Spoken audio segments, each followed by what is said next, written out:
The story of Israel is a tale of triumph in the face of centuries of oppression and persecution.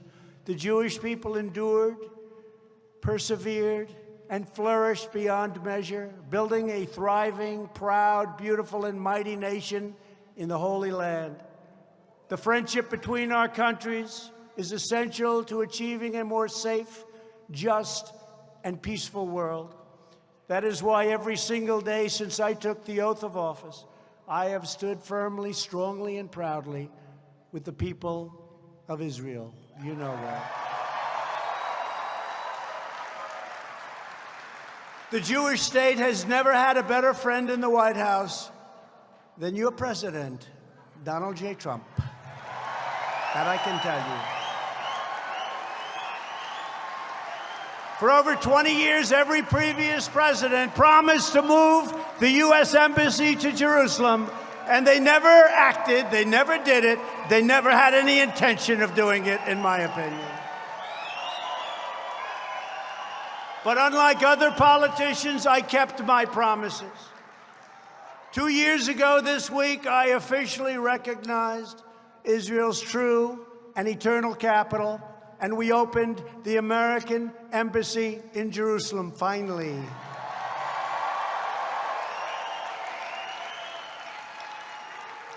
And you know, that's an interesting story because David Friedman, do you know David Friedman, our great ambassador?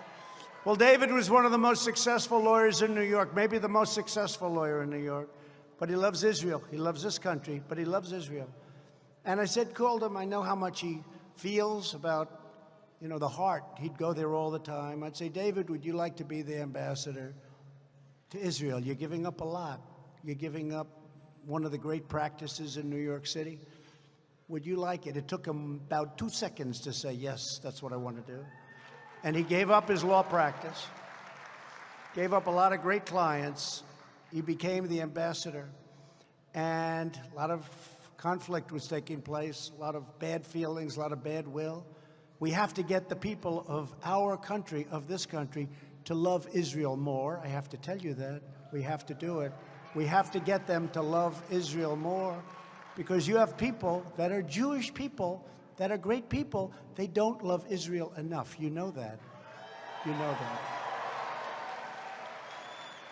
But David Friedman is not one of them, and he went to Israel and immediately made an impact. And then I said, you know, I want to do what no president has done. Many, many presidents said they were going to move the embassy to Jerusalem, and they never did it. And I understand why they never did it. They never did it because when they thought I was going to do it, and when they heard that I was going to make an announcement in 2 weeks, I started getting calls from everyone. I got calls from presidents. I got calls from prime ministers. I got calls from kings and queens. I got calls from everyone. Don't do it. Don't do it, please. Don't do it. It will be terrible if you do it. It will be horrible if you do it. And I heard this from many people. And then the time came closer and closer. And I did something that was smart, because I learned then and there, for that 2-week period, I was inundated. I learned why other presidents, in all fairness to them, why they made the campaign promise, but why they never got it off. Because they were besieged by foreign leaders, the top, the biggest people in the world. Called them. You wouldn't believe how many. Some countries you never even heard of were calling. I said, what's that country all about? And about a week and a half out, I said, listen, tell these people I'm going to call them back. I'm so busy.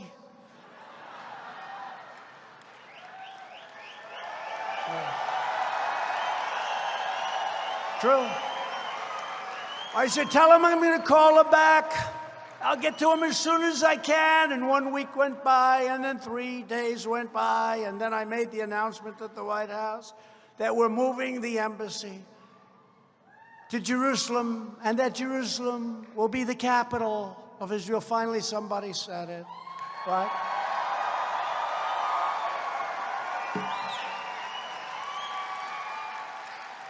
And it was a big deal, and it was great. And a day went by, and a second day went by, and there was no violence. I heard there was going to be massive violence. They showed violence because about 20 people were violent in the front row, but there was nobody behind them. So CNN had the cameras very low, pointing to the sky.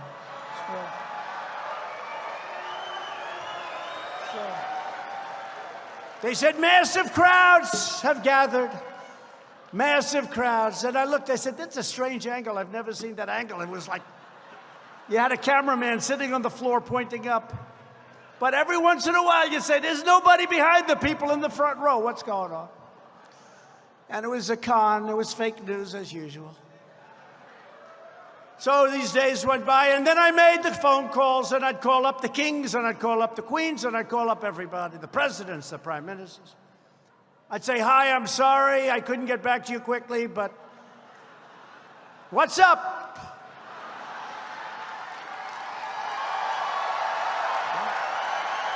What's up?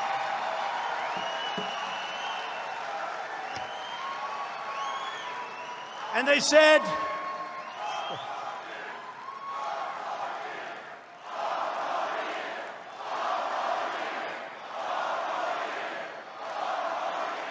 thank you.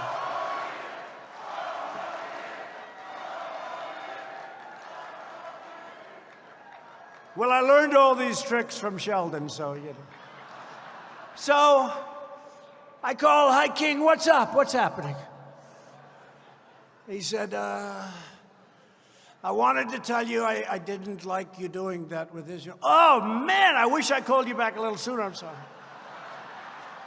Call the president. What's up, President? I wanted to tell you not to do that, sir, but you've done it.